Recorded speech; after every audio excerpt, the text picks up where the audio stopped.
Assalamualaikum warahmatullahi wabarakatuh. Selamat datang dan terima kasih para penonton. Nama saya adalah San Kafka Diaksa, saya dipanggilnya Kafka. Pada saat video ini dibuat, saya merupakan mahasiswa semester 1 jurusan psikologi dari Universitas Islam Negeri Maulana Malik Ibrahim, Malang. Nah, pada kesempatan ini kita kedatangan tamu spesial. Beliau adalah salah satu tokoh muslim intelektual di Indonesia. Beliau juga penulis buku dan juga merupakan pengkaji kitab Ihya Ulumuddin karya Hujjatul Islam Imam Ghazali. Siapakah beliau? Beliau adalah Pak Ulil Absar Abdallah. Assalamualaikum Pak. Waalaikumsalam warahmatullahi wabarakatuh. Sehat kan Pak? Apa kabar Pak? Sehat? Ya. Gimana keadaan keluarga Gusmo, sehat selalu kan? Alhamdulillah baik-baik semua. Alhamdulillah. Baik, wawancara pada kesempatan ini kita akan membahas tentang radikalisme agama dengan dalam judul pengamatan nilai-nilai Pancasila dalam menghadapi radikalisme. Nah, secara umum radikalisme ini bisa dikatakan sebagai penyakit ya, sebagai penyakit dan virus yang sudah menjangkiti dan merasuki kehidupan masyarakat Islam di Indonesia tanpa disadari. Nah, secara yang kita tahu bahwa Islam di Indonesia itu kan majemuk dan terbuka dengan segala hal yang baru. Islam di Indonesia itu membuka diri terhadap tradisi-tradisi yang ada di Indonesia. Nah, kalau radikalisme ya kurang bisa mencerminkan nilai-nilai Indonesia, mencerminkan nilai-nilai keislaman Indonesia. Nah, bagaimana cara menghadapi paham radikalisme? Salah satu caranya adalah dengan pengamalan nilai-nilai Pancasila. Nah, hal lebih lanjut akan kita bahas dalam wawancara kita bersama Pak Ulil. Baik, sebelum kita membahas tentang bagaimana pengamalan nilai-nilai Pancasila, kita ingin tahu dulu apa itu radikalisme. Baik Pak Ulil, saya mau bertanya Pak, apa sih menurut Anda yang dimaksud dengan radikalisme dan mengapa radikalisme itu bisa berbahaya kalau terus menyebar dan berkembang di Indonesia? Terima kasih Mas Kafka. Assalamualaikum warahmatullahi wabarakatuh. Waalaikumsalam. Bismillahirrahmanirrahim. Wassalatu wassalamu ala Rasulillah wa ala alihi wa ashabihi wa man wala amma ba'du. Terima kasih saya sudah diajak bercakap di sini membahas mengenai soal radikalisme dan cara menghadapi radikalisme melalui Pancasila ya. Istilah radikalisme itu akan saya bahas di sini di dalam konteks yang spesifik, yaitu dalam konteks Islam ya. Iya. Apakah di dalam Islam ada gejala radikalisme? Ada, jelas itu. Nah, apa itu definisi radikalisme? Nah, ini tidak mudah ya. Bisa terjadi perdebatan mengenai soal bagaimana mendefinisikan istilah radikalisme ini. Dan apakah istilah ini tepat dipakai atau tidak, itu ada perdebatan, tetapi saya tetap setuju bahwa istilah ini tepat dipakai di dalam konteks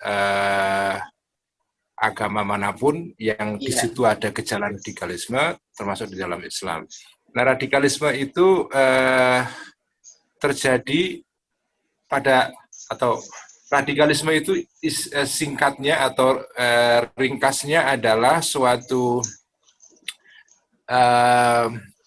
pemahaman keagamaan yang dicirikan oleh beberapa hal ya. Saya tidak akan membahas semua, tapi salah satu ciri radikalisme adalah paham keislaman, keagamaan / keislaman yang ditandai oleh upaya untuk menggabungkan antara agama sebagai agama dengan agama sebagai ideologi politik. Jadi istilah radikalisme biasanya dipakai untuk menyebut kelompok-kelompok yang ingin menjadikan Islam sebagai bukan saja sekedar agama yang menjadi tuntutan moral baik dalam kehidupan individu, keluarga maupun sosial dan negara, tetapi juga menjadi ideologi politik gitu.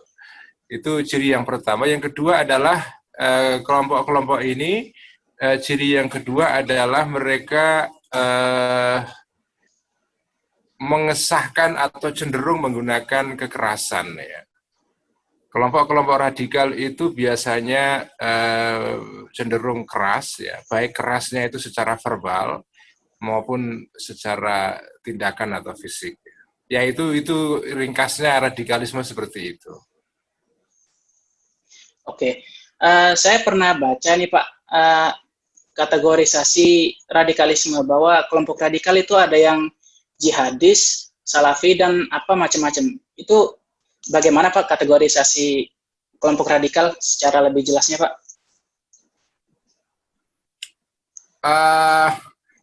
Jihad itu biasanya salah satu ajaran penting di dalam kelompok radikal ya. Karena mereka itu cenderung menggunakan kekerasan dan mengesahkan kekerasan. Nah, kekerasan dalam bahasa agama itu mereka berikan label yaitu jihad. Karena itu istilah jihad atau ajaran mengenai jihad itu seringkali dipakai oleh kelompok-kelompok ini. Dan tidak seperti kelompok-kelompok lain yang tidak radikal, mereka memberikan perhatian khusus kepada ajaran mengenai jihad ini. Makanya untuk membedakan antara kelompok-kelompok Islam yang radikal dan tidak, itu bisa kita lihat misalnya di dalam pengajian-pengajian mereka, ceramah-ceramah mereka. Kelompok-kelompok radikal biasanya ceramah-ceramahnya itu diisi dengan banyak tema, salah satunya mengenai jihad ya, dan jihad diagung-agungkan dan dijadikan sebagai ajaran yang mereka terus tekankan, mereka dakwahkan ya. Dengan nada yang keras ya, dengan nada bahwa jihad ini sebagai perang melawan musuh-musuh yang mengancam Islam dan umat Islam. Jadi kelompok radikal ini juga di dalam berkomunikasi kepada pengikutnya maupun kepada publik luas itu selalu cenderung tidak selalu tapi cenderung menggambarkan bahwa ada perang. Sedang terjadi perang dan umat Islam sedang diperangi oleh kelompok lain. Jadi mereka membayangkan kehidupan yang sebetulnya damai ini di Indonesia itu dibayangkan sebagai kehidupan yang penuh perang di dalamnya. Umat Islam sedang dalam situasi terpojok, sedang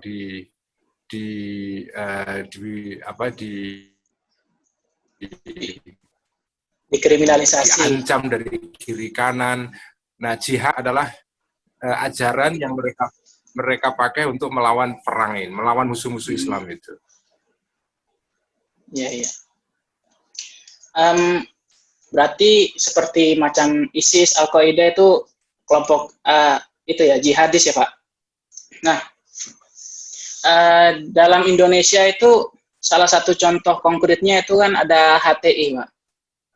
Yang saya tahu HTI itu sudah dilarang tahun 2015.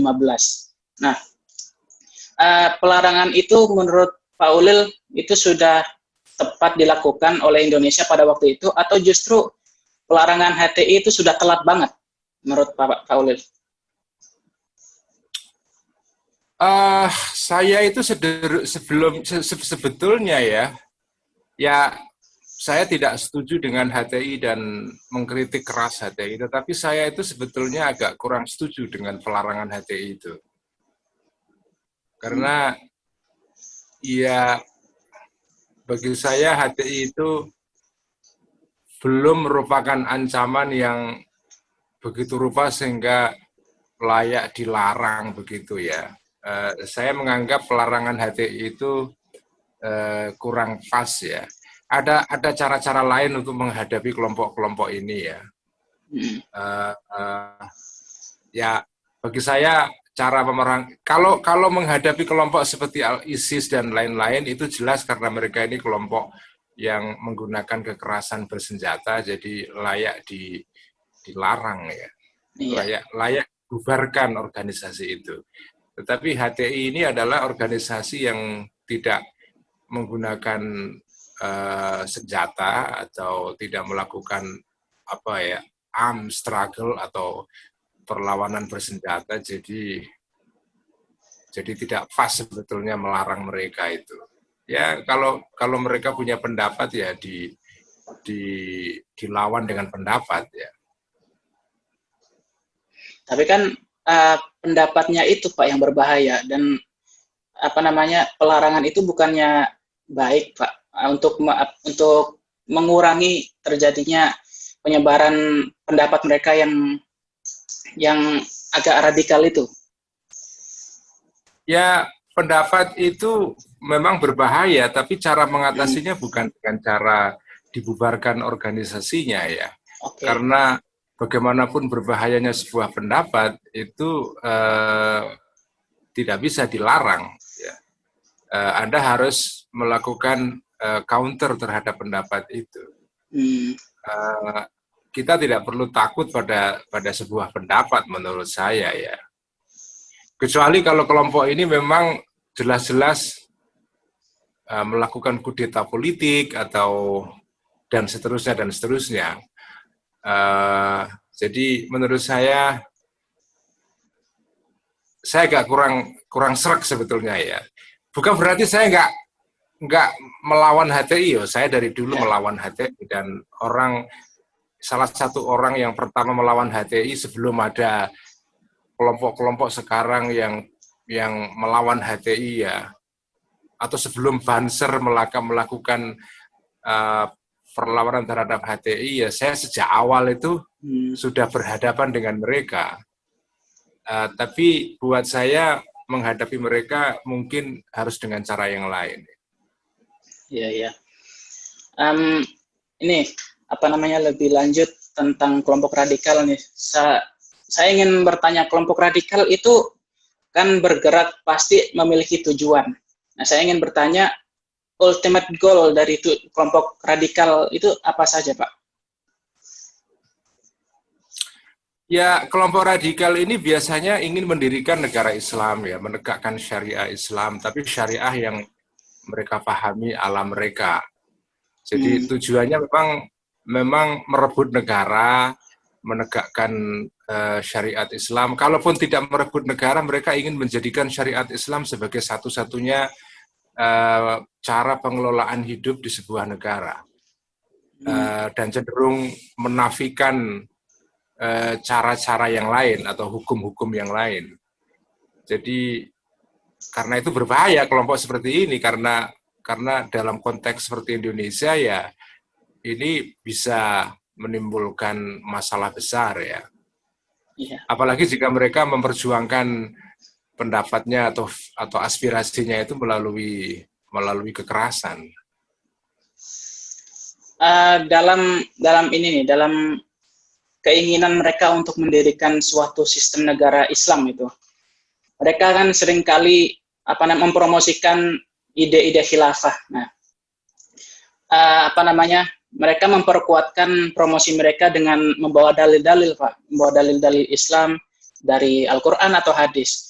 Hadis populer yang mereka gencarkan itu salah satunya ini, tsumma takunu khilafatan ala minhajin nubuwah itu.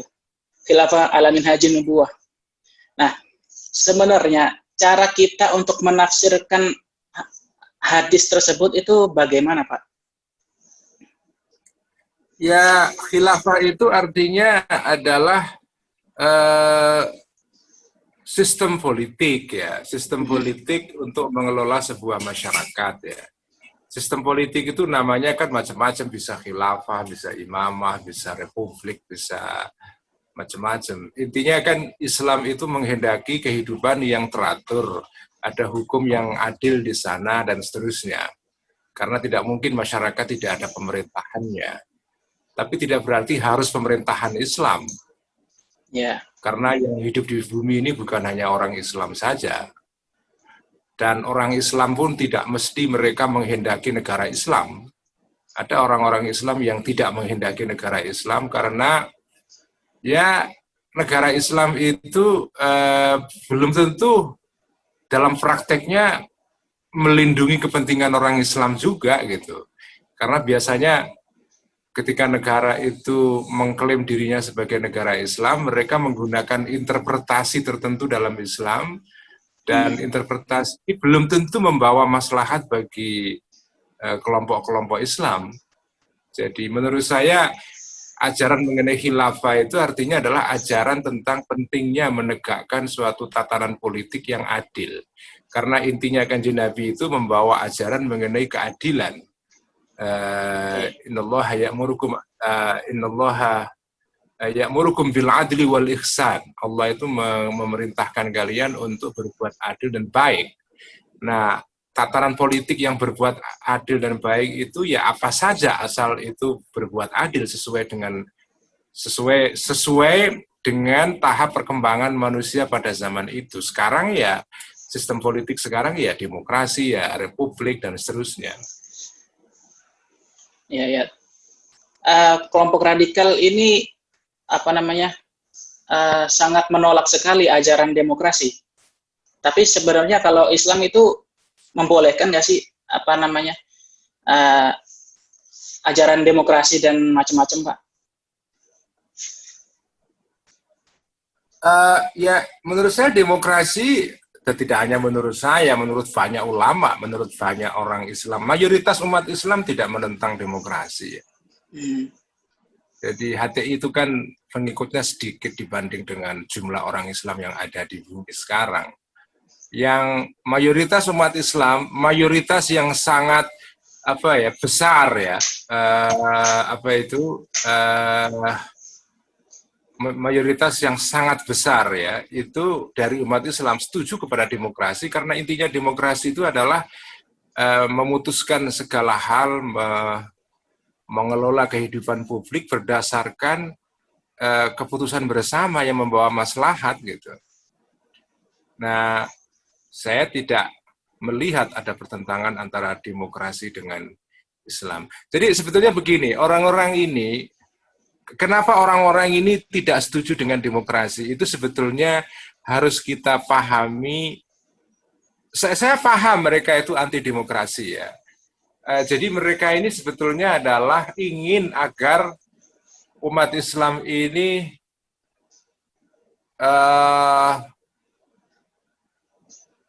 harga dirinya naik di mata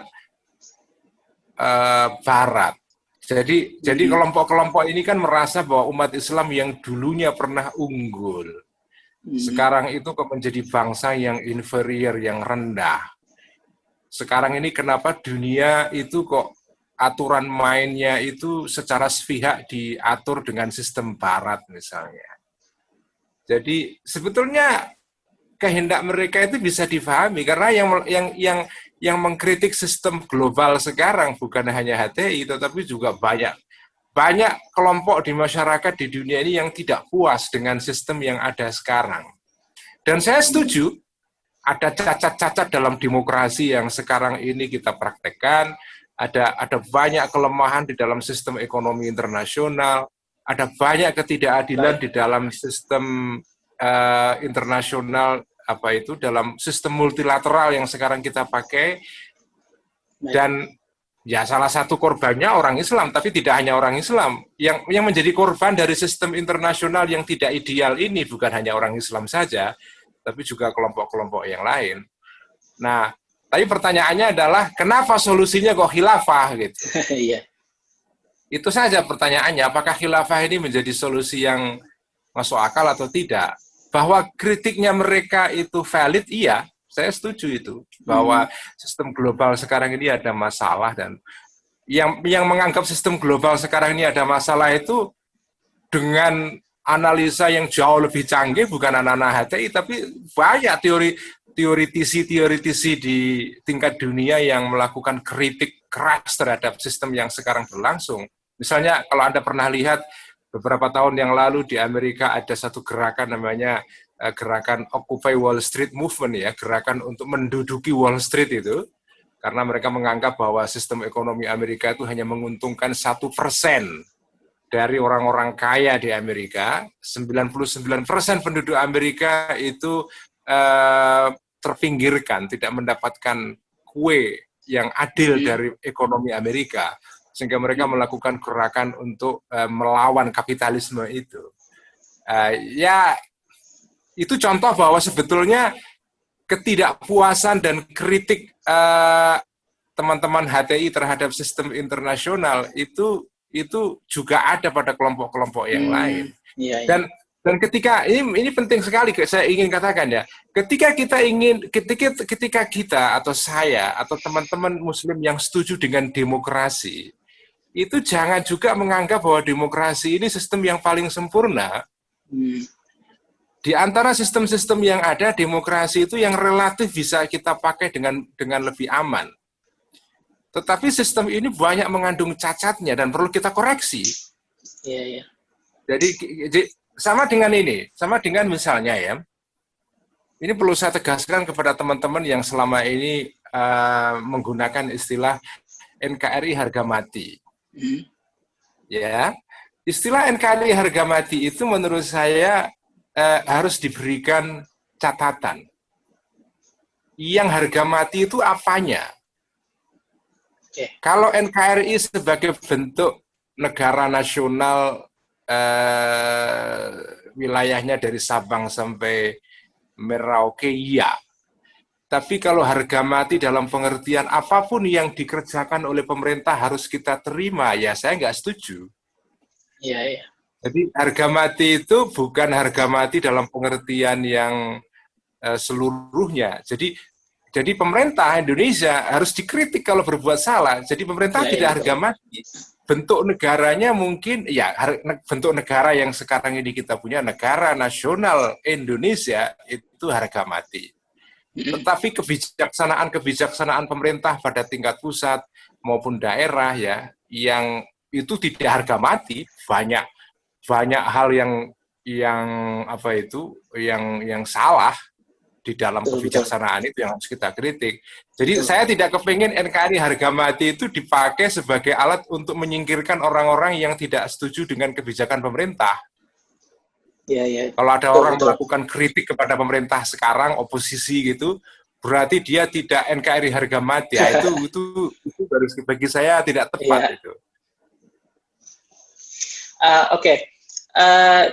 Tadi Pak Ulil bilang tentang NKRI harga mati. Coba kita menelisik sedikit tentang sejarah. Pada saat perumusan Pancasila itu, para tokoh-tokoh itu apa saja nilai-nilai yang berusaha mereka sampaikan kepada generasi selanjutnya. Kira-kira nilai apa saja pesan tersirat dari dicetuskannya Pancasila? Ya Pancasila ya nilainya 5 itu kan, nilai ketuhanan, kemanusiaan, nasionalisme, kemudian musyawarah, dan kemudian keadilan ya. Ya saya kira itu 5 itu adalah, katakan saja kalau menggunakan bahasa fikih, itulah maqasidus syariahnya Indonesia.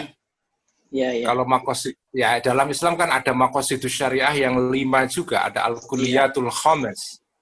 Nah, al-kulliyatul khamis atau five universal atau nilai-nilai universal pokok yang menjadi dasar dalam agama Islam itu 5. Di Indonesia juga ada 5 dasar ini. Jadi Indonesia itu punya al-kulliyatul khamis, punya maqasidus syariah yang 5. Tadi itu ketuhanan, kemanusiaan, persatuan, musyawarah, kemudian keadilan. Nah, saya kira ini nilai-nilai yang jelas benar dan tidak mungkin berlawanan dengan agama, jelas sesuai dengan ajaran Islam.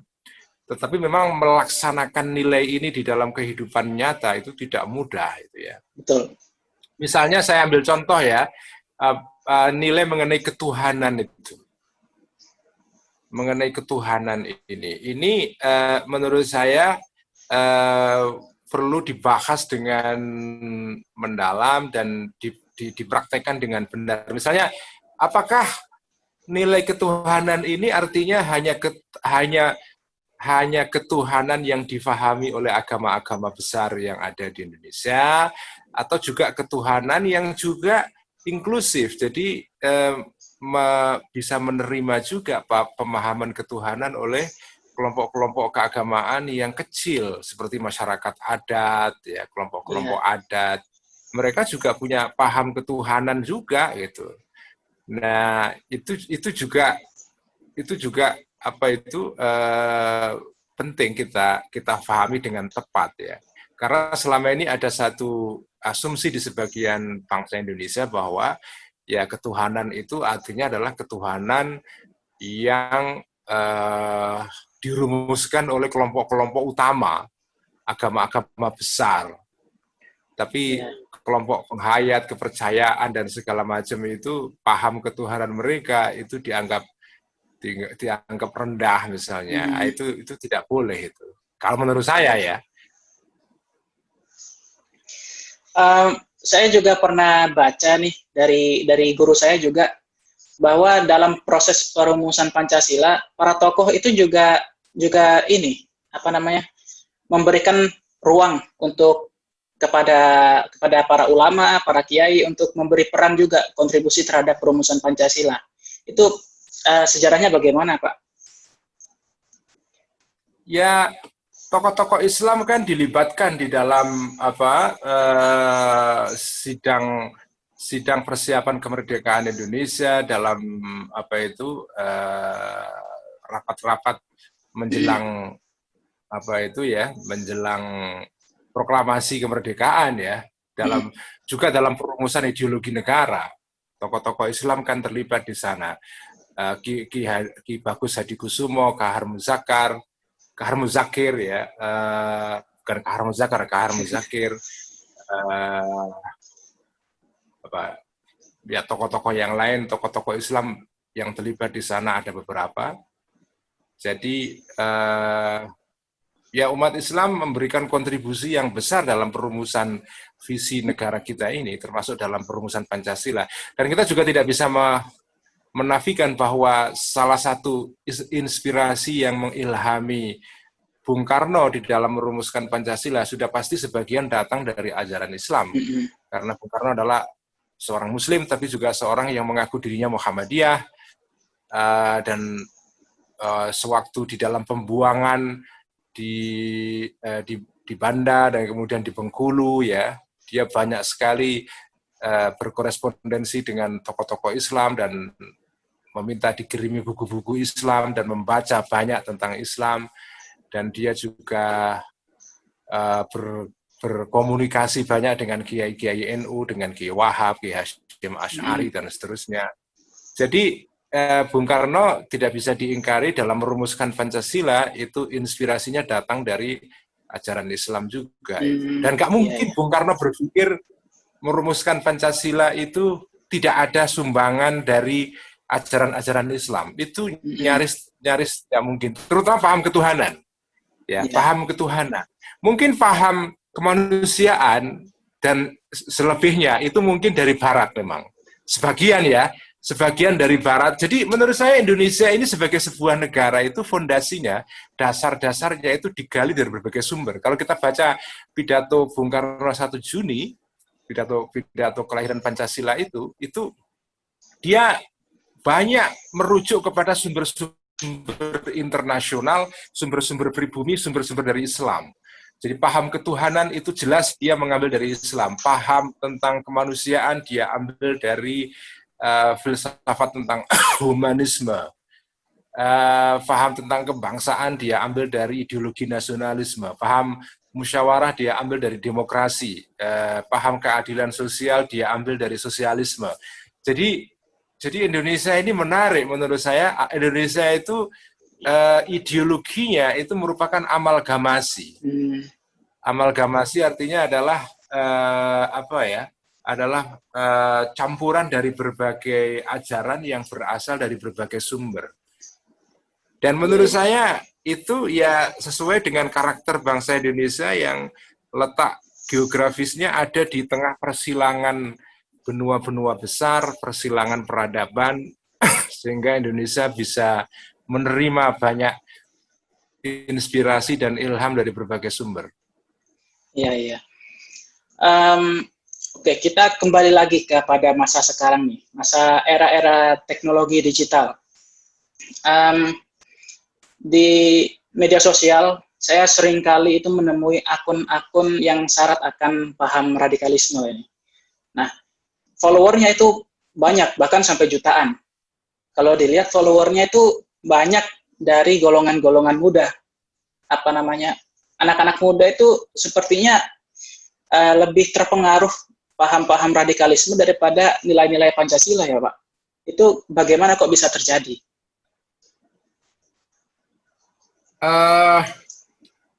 Anak-anak muda ini kita harus memahami psikologi dan sosiologi mereka ya. Oke. Anak-anak muda ini mereka ini kan anak-anak muda atau generasi milenial itu kan generasi yang secara psikologis kan generasi yang sedang mencari ya. Iya. Nah, kadang-kadang mereka itu tidak puas dengan rumusan-rumusan keagamaan, rumusan-rumusan ideologi yang sudah ada, karena dianggap rumusan-rumusan yang sudah ada itu tidak sepenuhnya bisa menjawab keadaan mereka. Jadi mereka mencari. Jadi ini adalah usia-usia di mana orang-orang atau manusia itu mencari suatu alternatif ya. Nah, paham-paham yang radikal ini itu memang bagi sebagian anak-anak muda ini menarik karena mereka menyuguhkan rumusan yang berbeda. Nah, generasi ini itu memang tantangan besar bagi kelompok-kelompok Islam yang sudah ada, yang kelompok-kelompok besar Islam yang ada seperti NU, Muhammadiyah dan segala macam itu menjadi tantangan memang, karena ya kelompok yang besar ini kan sudah punya pemahaman rumusan doktrin yang sudah pakem ya. Iya. Nah, anak-anak muda ini kan sedang mencari alternatif baru yang menjawab situasi mereka. Karena itu kalau kita ingin agar anak-anak muda ini tidak tertarik oleh ideologi radikal, ya kita harus mampu merumuskan pemahaman Islam yang sesuai dengan tuntutan mereka. Iya, iya. Melihat kenyataan bahwa anak-anak muda ini begitu terpengaruh oleh paham radikalisme, menurut Pak Ulil, apakah masih ada harapan bagi para pemuda itu supaya mereka bisa kebal dari paham radikalisme dan mereka lebih mementingkan kembali lagi pada nilai-nilai Pancasila? Apakah mereka masih ada harapan? Sebetulnya yang terpengaruh paham radikal ini ya tidak bisa dikatakan sebagian besar ya. Sebagian besar anak-anak muda itu kan sebetulnya ya bisa disebut mereka ini kan generasi yang ya saya tidak bisa menggeneralisir, tapi ya generasi yang easy going aja kan. Iya. Yang ya sebetulnya yang kepingin mendalami agama itu kan bukan mayoritasnya. Iya. Anak-anak muda itu kan mayoritasnya ya kepingin menjadi anak-anak yang sukses, menjadi warga dunia, kalau bisa sekolah di barat, kerja di korporasi besar, ya hidup ya memegang agama tapi ya seadanya saja. Saya kira kok sebagian besar pada umumnya begitu, generasi yang easy going sebetulnya dan rasional ya, easy going dan rasional, punya etos kerja yang baik ya. Sekarang ini kan ya terus terang saja lah, sebagian besar anak-anak milenial itu kan sebetulnya mereka ingin menjadi warga modern. Iya. Rasional, modern, ya tentu tidak meninggalkan agama, tapi bukan agama yang dipeluk secara militan begitu, secara radikal ya. Yang memeluk agama secara radikal itu kalau menurut saya itu tidak banyak. Cuma memang mereka ini karena radikal jadi kelihatan di permukaan seolah-olah besar. Iya, iya. Oke. Dari nilai-nilai Pancasila nih, Pancasila itu kan harus diamalkan. Karena tanpa pengamalan Pancasila itu hanyalah sejarah saja. Hanyalah patung yang dipahat saja. Nah, menurut Pak Ulil, bagaimana cara kita menyadarkan kepada pemuda itu supaya mereka sadar akan nilai Pancasila dan supaya mereka mengimplementasikan nilai tersebut dalam kehidupan sehari-hari mereka? Mas Kafka ya, ini gini. Ya. Menurut saya yang membuat orang tidak percaya Pancasila itu dua hal ya, atau ya, dua sebab ya. Kalau kita menginginkan, kalau Anda atau kita semua menginginkan Pancasila ini diamalkan, maka kita harus bisa menangani atau mengatasi dua masalah pokok ini yang ya masalahnya banyak, tapi saya hanya ingin bahas dua. Pertama adalah yang membuat orang tidak percaya pada Pancasila adalah perilaku pejabat dan politisi. Perilaku para elit negara, baik itu di parlemen, di eksekutif maupun di peradilan ya, di yudikatif itu. Perilaku mereka yang dalam bahasa Jawa itu menjelei dan memuakkan ya.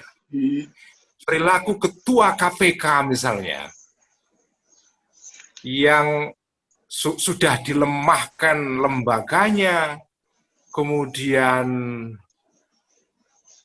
dia melanggar etik dan seterusnya, itu membuat orang nggak percaya Pancasila. Perilaku dan cara penanganan polisi terhadap para demonstran yang anti pemerintah itu juga membuat orang tidak percaya pada Pancasila. Itu pertama. Jadi perilaku pejabat dan para elit politisi yang memperkaya diri, kehidupannya mewah padahal tidak jelas apa kerjanya misalnya kan. Itu masyarakat melihatnya dengan muak sebetulnya ya. Yang kedua adalah kebijakan pemerintah. Apakah kebijakan mereka itu membawa maslahat bagi rakyat atau tidak itu? Ini misalnya saya ambil contoh ya. Saya mengutip contoh ini dari teman saya, namanya Mas Syafiq Ali ya. Ketika saya cakap-cakap dengan dia kemarin, dia membuat contoh ini dan saya setuju. Dia mengatakan begini, waktu Presiden Jokowi menaikkan BBM beberapa tahun yang lalu ya, dalam periode pertama beliau jadi presiden, itu rakyat itu tidak menolak, sebagian besar menerima karena mereka percaya pemerintah itu akan memanfaatkan uang yang diperoleh dari kenaikan BBM ini untuk membangun negara. Sehingga mereka tidak menolak itu.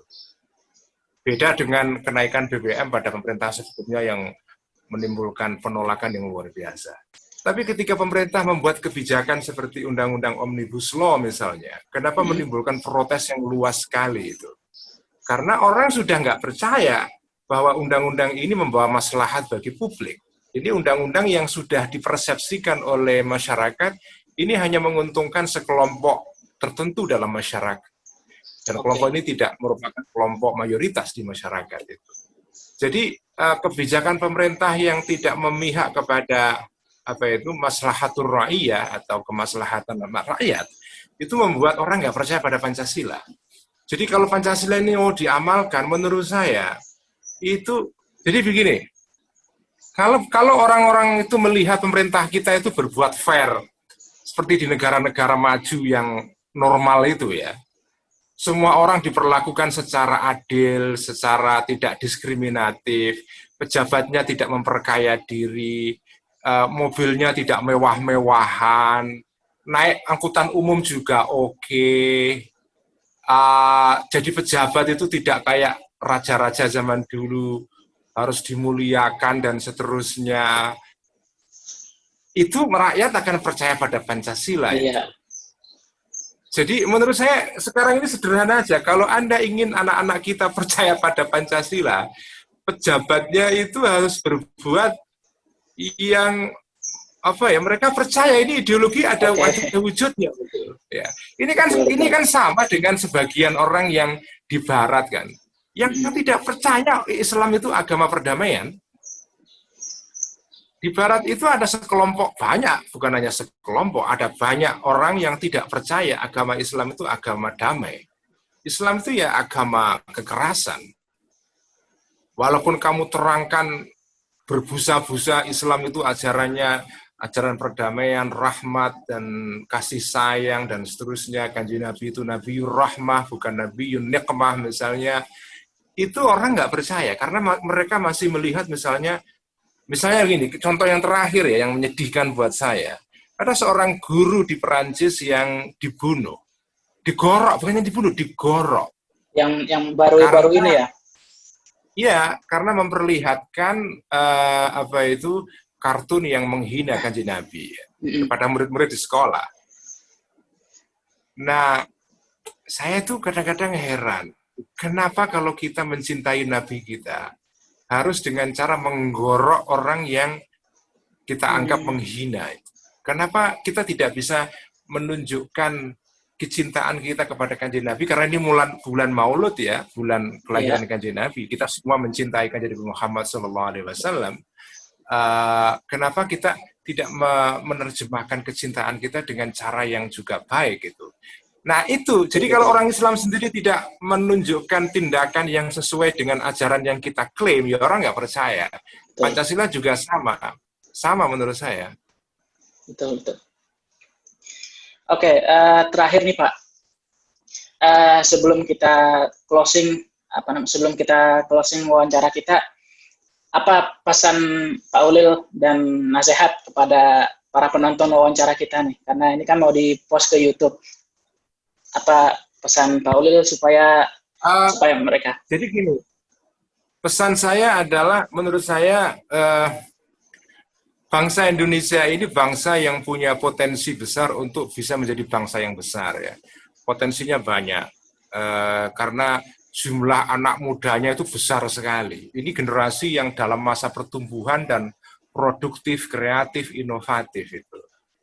Nah, kalau kita salah mengelola bangsa ini, bangsa yang secara demografis banyak jumlah anak mudanya, ini bisa fatal. Karena itu menurut saya kita harus bisa memanfaatkan potensi-potensi ini. Pertama, menurut saya kita ini harus menjadi bangsa yang bisa memperlakukan warganya ini, ya, warga Indonesia ini dengan adil itu, siapapun mereka. Jadi keadilan bukan saja dimiliki oleh kelompok yang besar saja atau yang kuat saja, tapi juga orang-orang kecil itu juga mereka harus mendapatkan keadilan itu. Karena kalau masyarakat tidak percaya kepada sistem yang ada di negeri ini anak-anak muda ini menjadi cynical. Misalnya ini ambil contoh ya, banyak sekali sekarang peristiwa-peristiwa akhir-akhir ini membuat orang itu cynical kepada sistem negara kita. Misalnya, ya kejadian terakhir kebakaran gedung Kejaksaan Agung misalnya. Banyak orang sinis karena ya informasinya tidak terbuka dan cara-cara untuk mengatasinya membuat orang menjadi tidak percaya misalnya. Kenapa kok begini? Kenapa begitu? Kenapa ketika merumuskan undang-undang Omnibus Law itu kok tidak terbuka misalnya? Dan seterusnya. Jadi menurut saya kalau masyarakat itu merasa bahwa sistem yang ada di negeri ini hanya menguntungkan segelintir orang, yang timbul adalah generasi-generasi yang sinis.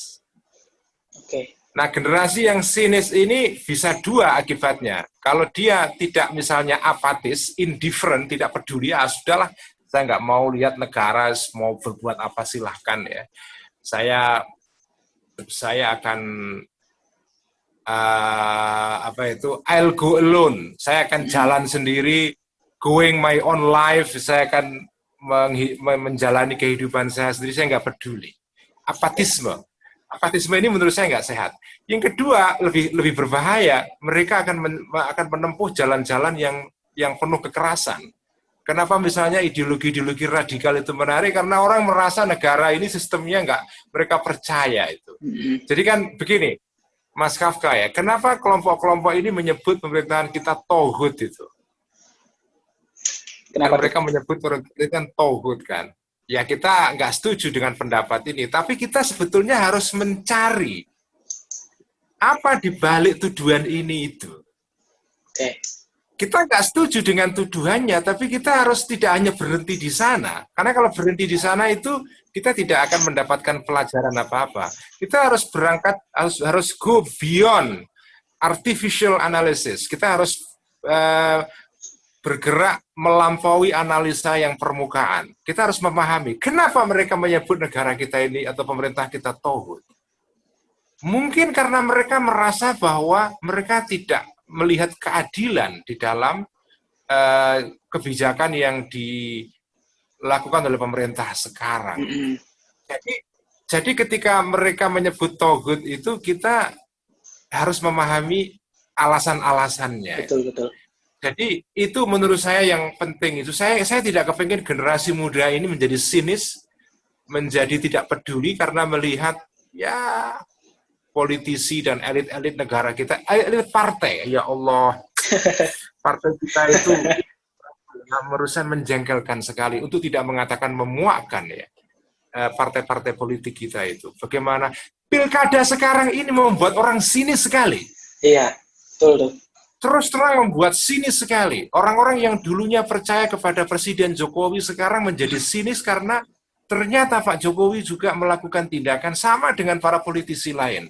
Membiarkan anaknya, menantunya ikut terlibat dalam pilkada dan seterusnya. Orang kecewa itu. Orang-orang kecewa itu. Jadi, makanya sekarang ini kalau ada orang bicara mengamalkan nilai-nilai Pancasila, orang itu membuang ludah. Iya. Membuang ludah. Dalam bahasa Melayunya itu cih gitu. Cih gitu. Karena apa? Karena mereka melihat elit-elit kita itu tidak merepresentasikan nilai-nilai Pancasila. Ini kan sama dengan orang yang sekarang sinis kepada sebagian orang, tidak semua ya. Saya kan menyebut sebagian saja. Orang sinis kepada orang yang mengaku Habib. Karena ada dua sosok Habib yang tidak mencerminkan ajaran Kanjeng Nabi misalnya. Oke. Nah ini sama juga. Pancasila ini disinisi oleh sebagian orang karena orang-orang ini melihat tindakan elit pemerintah sekarang, kebijakan-kebijakannya itu tidak sesuai dengan rasa keadilan. Jadi saya nggak ingin generasi kita menjadi sinis, menjadi indifferent. Ya kalau itu masih mending, tapi kalau memilih jalan radikal misalnya untuk mencari redemption atau penyelamatan, artinya ini keadaan kan gelap, jadi mereka ingin al-khuruj minadz dzulumat ilan nur, keluar dari kegelapan kepada terang benderang dengan cara menempuh jalan-jalan radikal ini. Itu yang lebih berbahaya lagi. Iya. Saya kira itu pesan saya yang sebagai penutup ya. Terima kasih untuk percakapan ini Mas Kafka. Baik. Semoga bermanfaat. Assalamualaikum warahmatullahi wabarakatuh. Waalaikumsalam warahmatullahi wabarakatuh. Terima kasih banget kepada Pak Ulil yang sudah memaparkan dan memberikan wejangan yang banyak sekali yang memberikan banyak manfaat gitu. Ilmunya banyak banget sampai-sampai saya catatannya penuh nih. Baik, terima kasih kepada Pak Ulil sekali lagi saya sampaikan dan kepada para penonton yang sudah meluangkan waktunya untuk menyimak wawancara ini sampai habis. Dan dari saya apabila memiliki kesalahan, mohon maaf. Dan di dalam pandemi COVID-19 ini, jangan lupa untuk stay safe di rumah dan jaga kesehatan. Dan semoga kita semua diberikan kesehatan selalu dan diberi pertolongan oleh Allah Subhanahu wa Ta'ala. Terima kasih. Wassalamualaikum warahmatullahi wabarakatuh. Terima kasih Pak Ulil. Waalaikumsalam warahmatullahi wabarakatuh.